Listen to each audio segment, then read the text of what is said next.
Assalamualaikum warahmatullahi wabarakatuh. Perkenalkan, nama saya Jumhuria, NIM 20211-029. Saya berkuliah di Setia Al-Ghazali Baru. Di sini saya akan menjelaskan sedikit mengenai materi jaringan telekomunikasi. Saya akan menjelaskan apa itu jaringan telekomunikasi. Jaringan telekomunikasi adalah segenap perangkat telekomunikasi yang dapat menghubungkan pemakainya yang umumnya manusia dengan pemakai lainnya, sehingga kedua pemakai tersebut dapat saling bertukar informasi dengan cara berbicara, menulis, menggambar, ataupun mengetik pada saat itu juga. Selanjutnya, saya akan menjelaskan jenis-jenis teknologi jaringan yang terdiri dari transmission. Transmission adalah proses pengangkutan informasi antara titik-titik dari suatu sistem atau jaringan.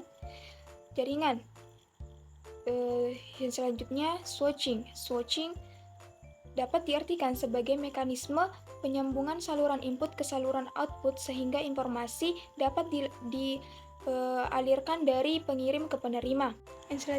Yang selanjutnya adalah signaling.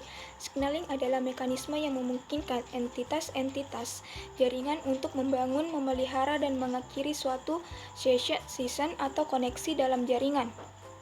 Selanjutnya saya akan menjelaskan tujuan jaringan telekomunikasi. Yang pertama itu mengirimkan informasi dalam bentuk apapun dari seorang pengguna ke pengguna lain dalam jaringan. Yang kedua, tujuan dari setiap jaringan komputer seperti memberikan serta meminta layanan, memungkinkan sumber manajemen dan daya lebih efisien, membantu mempertahankan informasi agar tetap andal dan up to date, mempercepat proses berbagi data sharing, dan lainnya.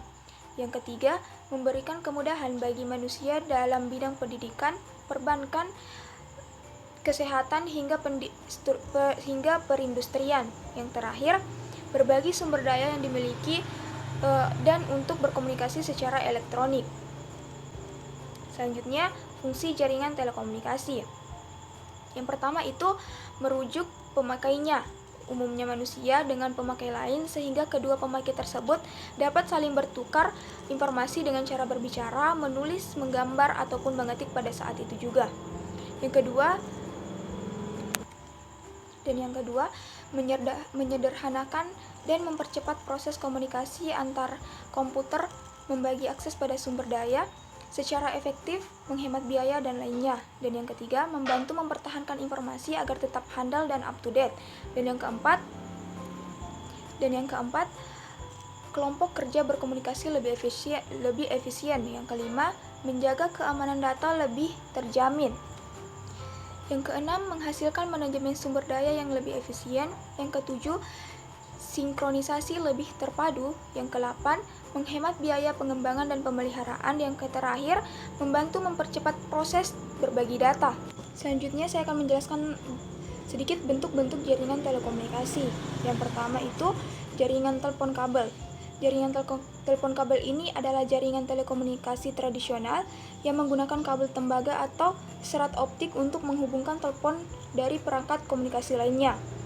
Yang kedua, jaringan seluler. Jaringan seluler menggunakan stasiun basis dari sinyal nirkabel untuk menghubungkan ponsel dari perangkat seluler lainnya. Yang ketiga, jaringan komputer. Ini adalah jaringan yang digunakan untuk menghubungkan komputer dan perangkat dalam area terbatas atau area yang lebih luas melalui kabel atau nirkabel. Yang keempat, internet. Internet adalah jaringan global yang menghubungkan jutaan komputer dan perangkat di seluruh dunia. Ini menggunakan berbagai teknologi termasuk serat optik, satelit, dan kabel bawah laut. Kemudian yang kelima, jaringan satelit. Jaringan satelit menggunakan satelit komunikasi untuk menghubungkan perangkat di berbagai lokasi di seluruh dunia. Yang keenam, jaringan kabel TV. Jaringan ini awalnya dirancang untuk penyiaran TV kabel, tetapi sekarang juga digunakan untuk menyediakan layanan internet dari telepon. Yang ketujuh, jaringan ADHOC, jaringan sementara yang dibentuk oleh perangkat komunikasi nirkabel. Yang ketujuh, jaringan ADHOC, jaringan sementara yang dibentuk oleh perangkat komunikasi nirkabel ketika diperlukan tanpa infrastruktur tetap. Dan yang kedelapan, jaringan mesh. Jaringan ini memiliki banyak titik akses yang saling terhubung, menciptakan redundansi dan fleksibilitas. Dan yang kesembilan, jaringan sensor nirkabel. Jaringan ini terdiri dari sejumlah besar sensor nirkabel yang digunakan untuk mengumpulkan data dan lingkungan tertentu. Baik, itulah tadi sedikit penjelasan dari saya mengenai jaringan telekomunikasi.